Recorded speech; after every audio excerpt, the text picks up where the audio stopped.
I Pankaj Kwatra welcome you in my YouTube channel. आज मैं आपके लिए एक बार फिर से एक नया टॉपिक लेकर आया हूं। आज का टॉपिक है time management. Time management means समय प्रबंधन। तो आज का ये जो टॉपिक है आप सभी के लिए यूजफुल टॉपिक है, जो स्टूडेंट हैं उनके लिए और जो जॉब की तैयारी कर रहे हैं उनके लिए या कोई अपना बिजनेस कर रहे हैं, सभी के लिए आज का टॉपिक बहुत ही इम्पोर्टेंट है। और टाइम मैनेजमेंट आपने देखा होगा कि जब कभी क्लास में टीचर्स स्टूडेंट से पूछते हैं कि क्या बच्चों आपने होमवर्क कंप्लीट कर लिया, तो अक्सर स्टूडेंट्स का यही रिप्लाई आता है, ज़्यादातर स्टूडेंट कर लेते हैं। लेकिन कुछ स्टूडेंट्स ये कहते हैं कि नहीं सर, नहीं मैडम, काम नहीं हो पाया। तो ये अगर ये पूछा जाए कि क्यों नहीं हो पाया, तो उनका रिप्लाई होता है जी समय नहीं मिला मैम या सर। तो समय नहीं मिला, ये रिप्लाई कुछ अच्छा नहीं लगता, जचा नहीं कि क्या समय क्यों नहीं मिल पाया। और अक्सर आप और हम भी देखते होंगे कि कई बार लाइफ में ऐसी सिचुएशन आ जाती है कि हमें लगता है कि हमारे पास भी समय की कमी है, समय नहीं मिल पाया, कुछ काम ऐसे हैं रह जाते हैं और समय नहीं था। तो समय क्यों नहीं मिल पाता, आखिर समय शॉर्ट कैसे रह जाता है। सभी को दिन में 24 घंटे मिलते हैं, भगवान ने सभी को बराबर टाइम दिया है, तो फिर हमारा टाइम कम कैसे रह जाता है। किसी को 25 या 26 घंटे नहीं मिलते, स्टूडेंट्स के लिए भी टाइम कम है, हमें अपने लिए भी टाइम कम लगता है। तो ऐसा क्यों होता है कि समय की कमी क्यों है। साल में 365 दिन होते हैं, सबको 365 दिन बराबर मिलते हैं, तो ऐसा क्यों है कि समय कम पड़ जाता है। तो समय कम नहीं होता, समय सबको बराबर मिलता है। और हमें क्या है कि समय प्रबंधन, टाइम मैनेज करना नहीं आता। और ये कोई ऐसा समय नहीं है कि हम बाजार से जाकर ले आए और समय हमारा कम रह गया, हम मार्केट से जाकर खरीद ले। तो मार्केट से जाकर समय मिलता है, लेकिन उसको टॉक टाइम बोलते हैं। 50 रुपए का टाइम दे दो, टॉक टाइम मिल जाता है।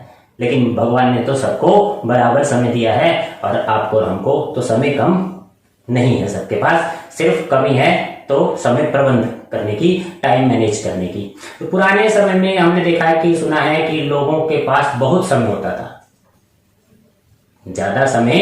पुराने बताते हैं कि पुराने समय में लोगों के पास खाली वक्त बहुत रहता था, और समय को बचाने के लिए इंसान ने बहुत सारे आविष्कार किए। जैसे घड़ी बनाई ताकि समय देख देख कर काम करें और समय कुछ बच जाए, कहाँ कितना समय यूज करना है। कुछ व्हीकल्स बनाए, नए नए आविष्कार किए, घड़ी बनाई, व्हीकल बनाए, मोबाइल बनाया, टेलीफोन बनाया, टेलीविजन बनाया और इंटरनेट बनाया, कंप्यूटर बनाया। बहुत सारे इंसान ने आविष्कार किए कि समय किसी तरह से बच जाए। लेकिन हुआ उसका उल्टा, और समय हमारा बचा नहीं, हमारा समय और व्यतीत होने लगा, समय कम बढ़ने लगा। तो ऐसा कैसा हो गया कि समय हमारा धीरे धीरे कम होने लगा। तो आज का टॉपिक इसी के ऊपर है कि टाइम मैनेजमेंट। तो समय की कदर करनी है, और सक्सेसफुल पीपल जो होते हैं वो समय की बहुत कदर करते हैं। आपने किसी के बारे में पढ़ा हो या सुना हो कि जो सक्सेसफुल लोग हैं वो अपने समय को कैसे बचा लेते हैं। गांधी जी क्या करते थे, जो वो अपने समय को बचाने के लिए जो यात्रा करते थे, जर्नी करते थे, जर्नी के समय वो नैप ले लिया करते थे, यानी झपकी ले लिया करते थे, थोड़ा आराम कर लिया करते थे, क्योंकि उन्हें पता है कि आगे फिर उनका समय बहुत कीमती है और बहुत सारे काम करने होते थे। इसी तरह बिल गेट्स भी अपने समय को बचाने के लिए क्या करते हैं, जो यात्रा का समय होता है, जर्नी का समय होता है, कहीं जा रहे होते हैं, तो रास्ते में वो बुक्स पढ़ लेते हैं, तो थोड़ा थोड़ा समय बचाया जा सके, इस तरह के उपाय करने पड़ते हैं। तो समय की कदर करेंगे तभी हम सक्सेसफुल हो पाएंगे और तभी हमें रिजल्ट मिलेगा। और आपको, हमको, भगवान ने सबको समय बराबर दिया है। जितना समय मोदी जी को मिला है उतना ही अंबानी को मिला है, उतना ही हमें मिला है। तो ये नहीं सोचना चाहिए कि हमें कुछ समय कम मिला है और समय कम पड़ जाता है। तो समय निकालना पड़ता है। याद रखो, फल मिलेगा उतना, आप समय निकालेंगे जितना। तो समय निकालना पड़ता है। तो आज के इस टॉपिक में मैं बताऊंगा कि टाइम मैनेजमेंट क्या होता है, और इसका मीनिंग बताऊंगा कि टाइम मैनेजमेंट होता क्या है, और बैड टाइम मैनेजमेंट आपका है या ठीक है, ये भी बताऊंगा। कैसे पता लगता है कि आपका मैनेजमेंट खराब है, यानी बैड मैनेजमेंट है, या फिर आपका टाइम मैनेजमेंट ठीक है। तो ये दोनों बातें बताई जाएंगी और टाइम मैनेजमेंट का मीनिंग भी बताया जाएगा। तो शुरू करते हैं आज का टॉपिक। पहले बताते हैं कि what do you understand by time management. तो ये जो टॉपिक है टाइम मैनेजमेंट वाला टॉपिक, ये सीबीएसई स्किल एजुकेशन में भी स्टूडेंट को पढ़ना होता है। जिन स्टूडेंट्स के पास office procedure and practice subject है उनके लिए ये बहुत ही काम का टॉपिक है और लाइफ में भी काम आने वाला है, एग्जाम में तो क्वेश्चन आएंगे ही। तो पहला क्वेश्चन क्या बनता है, what do you understand by time management. Time management होता क्या है, पहले तो ये पता होगा तभी हम उसको मैनेज कर पाए। तो time management means to control how time is to be spent, मतलब समय किस तरह से व्यतीत करना है उस पर नियंत्रण करना। समय प्रबंध से आशय है समय कैसे बिताया जाए, इस पर हमारा कंट्रोल होना चाहिए। इन अदर वर्ड्स, दूसरे शब्दों में क्या कह सकते हैं, management of time is systematic planning of available time and setting right priorities. तो जितना समय है उसको मैनेज करना और अपनी प्राथमिकताएं तय करना कि कौन सा काम करना है, वो प्राथमिकताएं होती हैं और यही टाइम मैनेजमेंट होता है। Usually a PS has to do more work than he she can accomplish in any given time. तो एक जो पर्सनल सेक्रेटरी होता है, सचिव, निजी सचिव जिसे बोलते हैं, वो दिए गए समय में ज्यादा से ज्यादा काम करना होता है। उसको टारगेट ज्यादा होता है, समय उसी समय में उसको बहुत सारे काम करने होते हैं। Time is very essential, time is very essential component of life, जिंदगी का एक जरूरी तत्व है। And the management of time is essential both at work and outside. यदि आप काम कर रहे हैं और जॉब कर रहे हैं तो वहां पर आपको टाइम की कीमत समझनी चाहिए, और अगर बाहर हैं तो बाहर भी आपको टाइम को मैनेज करना है। यानी समय जीवन का एक महत्वपूर्ण भाग है, महत्वपूर्ण अंग है, और समय का प्रबंध करना जरूरी है, चाहे आप कार्यस्थल पे हो, चाहे कहीं और हो, घर पर हैं, कहीं भी आपको समय प्रबंध करना आना चाहिए। The ability to use time effectively and productively especially at work. जब भी आप कोई काम करते हैं, काम में आपको समय को पूरी क्षमता के अनुसार और उसको उत्पादक रूप में प्रयोग करना है। तो ये हुआ कि टाइम मैनेजमेंट होता क्या है, समय प्रबंध किसे कहते हैं। इसके बाद अब ये कैसे पता लगे कि मेरा टाइम प्रबंध ठीक है या गलत है। अक्सर हम कहते हैं कि हम तो टाइम को मैनेज कर लेते हैं। कैसे मैनेज करते हैं, क्या आपका समय प्रबंध ठीक है या खराब है, ये कैसे पता लगेगा। तो बैड टाइम मैनेजमेंट कैसे पता लगता है, अगर पेपर में क्वेश्चन आता है कि बैड टाइम मैनेजमेंट में क्या क्या बातें शामिल हैं, तो वो आपको बतानी पड़ेंगी। तो पहला है नॉट सेटिंग डेडलाइन, यानी समय सीमा न बनाना। आपने काम की समय सीमा तय नहीं की तो ये आपका बैड टाइम मैनेजमेंट माना जाएगा। स्लो रीडिंग, धीरे धीरे पढ़ना, विशेषकर स्टूडेंट्स के लिए ये है, धीरे धीरे पढ़ना, ये बैड टाइम मैनेजमेंट में आता है। एन अनटाइडी डेस्क, ऑफिस में काम करते हैं या घर पर हैं, आपकी टेबल अस्त व्यस्त है, ठीक से नहीं है, तो वो भी बैड टाइम मैनेजमेंट में आएगा। इनएबिलिटी टू मेक डिसीजन, यानी निर्णय नहीं ले पाते, तो ये बैड टाइम मैनेजमेंट में आएगा। और failing to plan and budget time, लक्ष्य निर्धारण व योजना बनाने में चूक जाते हैं आप, तो इसका मतलब आपका टाइम मैनेजमेंट ठीक नहीं है। और नेक्स्ट है नॉट कीपिंग डायरीज, आपने कोई डायरी नहीं बनाई है। Not making action to do list, कि क्या क्या काम करने हैं, वो कोई लिस्ट नहीं बनाई, कोई डायरी नहीं बनाई, तो इसका मतलब आपका टाइम मैनेजमेंट ठीक नहीं है, बैड टाइम मैनेजमेंट है। और नेक्स्ट है इम्प्रॉपर डेलीगेशन ऑफ वर्क, यानी कार्यभार का असमान वितरण, ठीक से काम आपने बांटा नहीं हुआ है। और क्योंकि सभी काम हम खुद नहीं कर सकते, कुछ काम हमें दूसरों से करवाने होते हैं, दूसरों की योग्यता का भी लाभ उठाना चाहिए और देखना चाहिए, उनको काम देंगे तभी वो काम सीखेंगे और उनको भी काम आ जाएगा और आपका काम का बोझ कम हो जाएगा। तो आपने इस तरह से काम नहीं बांटा है, तो इसका मतलब आपका टाइम मैनेजमेंट ठीक नहीं है, ये बैड टाइम मैनेजमेंट में आता है। और इसके बाद है एक्यूमुलेटिंग रूटीन वर्क, आपने काम इकट्ठा कर लिया, जैसे filing mailing, such as filing mailing etcetera, इस तरह के काम होते हैं। तो स्टूडेंट्स भी अक्सर ऐसा ही करते हैं कि होमवर्क मिला और हॉलीडे होमवर्क है, काम नहीं करते, इकट्ठा होता जाता है। जब छुट्टियां खत्म होने लगती है तब सोचते हैं काम करेंगे, तो काम इकट्ठा हो जाएगा, एक साथ करना पड़ेगा, तो उसमें क्या होता है, क्वालिटी वर्क नहीं आ पाता, जल्दी जल्दी में आपको राइटिंग खराब आएगी, क्वालिटी नहीं आएगी। तो ये सारे बैड टाइम मैनेजमेंट में आते हैं।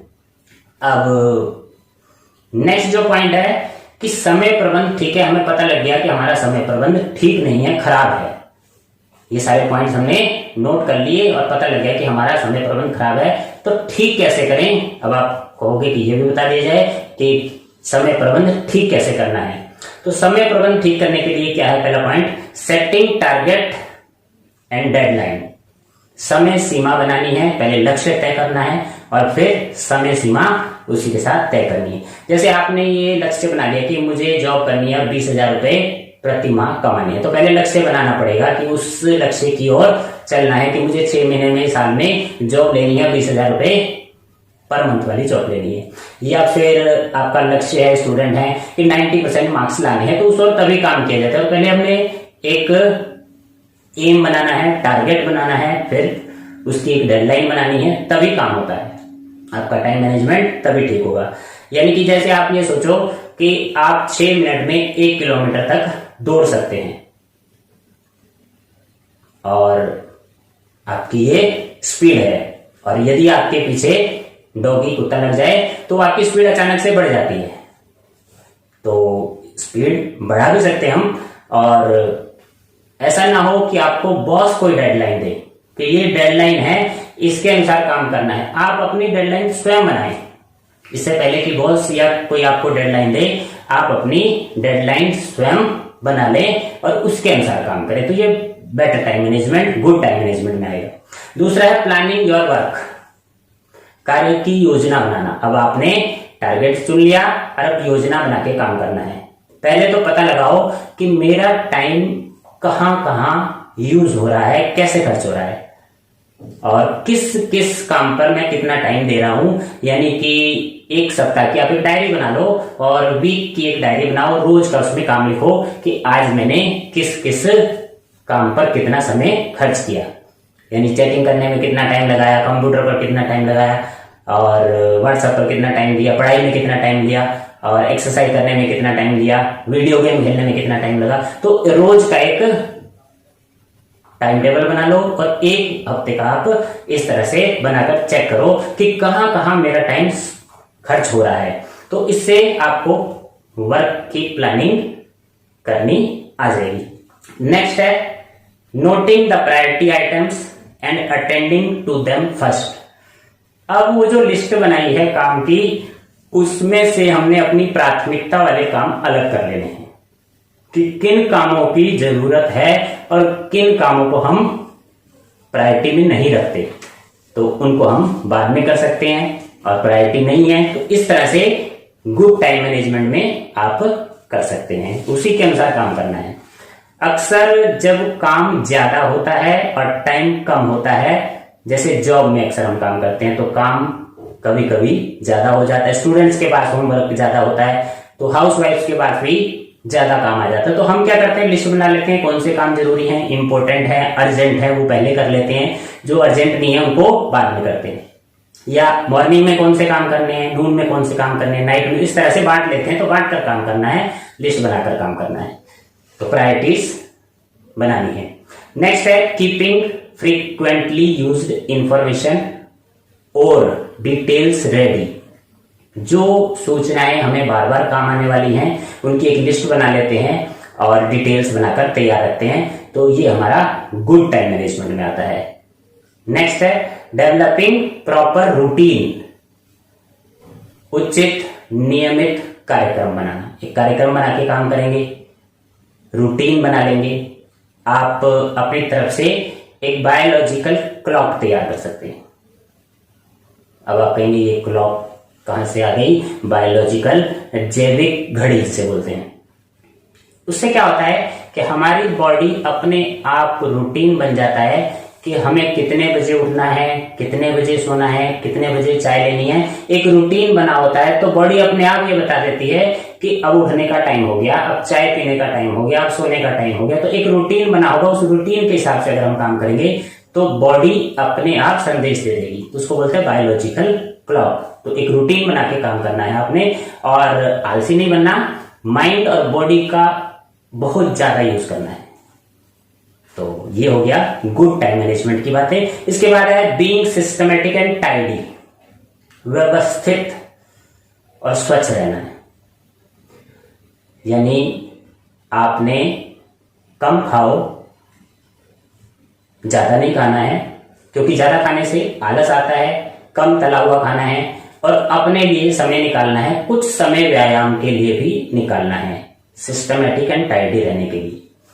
और नेक्स्ट जो पॉइंट है इंप्रूविंग रीडिंग स्पीड, आपकी पढ़ने की स्पीड कम है, उसको आपने बढ़ाना है।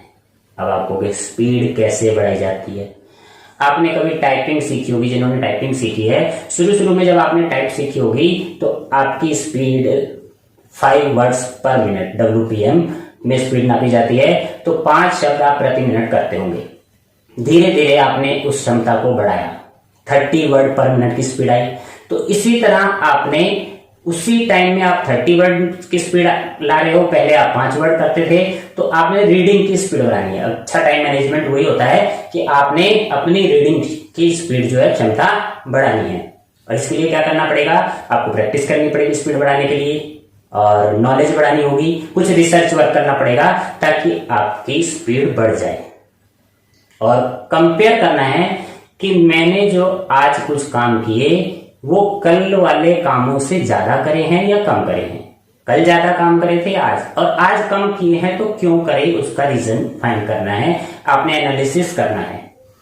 और नेक्स्ट जो पॉइंट है गुड टाइम मैनेजमेंट में, अवॉइड मूड स्विंग। ये भी बहुत अच्छा टॉपिक है कि आपका मूड बार बार बदल जाता है, बदलना नहीं चाहिए। मूड बार बार क्यों बदल जाता है? अक्सर जब स्टूडेंट्स देखा होगा कि पढ़ने के लिए बैठते हैं तो उनको कई सारे काम याद आ जाते हैं कि अभी ये भी काम करना है, दूसरा काम करना है, और पढ़ाई वाला काम उससे मन हटने लगता है, तो मूड बदल जाता है। और लेकिन जब हम वीडियो गेम खेलते हैं या चैटिंग करते हैं, व्हाट्सएप चलाते हैं, उस समय कुछ नहीं याद रहता कि भूख लग रही है, कुछ और काम करना है, उसमें मन एकदम काम करने को करता है। तो आपने अपना मूड बार बार बदलना नहीं है, और जो प्लानिंग बनाई है उसी के अनुसार काम करना है। तो ये गुड टाइम मैनेजमेंट में आता है। Avoiding personal and unnecessary telephone calls, जो आपकी निजी कॉल्स आती हैं, ज्यादा आती हैं किसी किसी की, तो उसको अवॉइड करना है। ऑफिस में या घर में भी तो उसको आप अवॉइड करेंगे। ज्यादातर टाइम हम उसी में स्पेंड कर देते हैं। जो जरूरी कॉल्स हैं उन्हीं को अटेंड करना है, और अपने मन को समझाना है। और बातें बहुत सारी हैं, काफी सारी बातें मैंने बता दी, मन कर रहा है बहुत सारी बातें बताएं, लेकिन वीडियो बहुत लंबी हो जाएगी। और वीडियो जो है आज की वीडियो टाइम मैनेजमेंट पर ही है, और समय कैसे बचाना है। ज्यादा लंबी वीडियो न करते हुए यहीं पर विराम देते हैं। धन्यवाद। अगर वीडियो आपको पसंद आ रही है तो कमेंट बॉक्स में कमेंट करेंगे, वीडियो को शेयर करेंगे, लाइक करेंगे, चैनल को सब्सक्राइब करेंगे।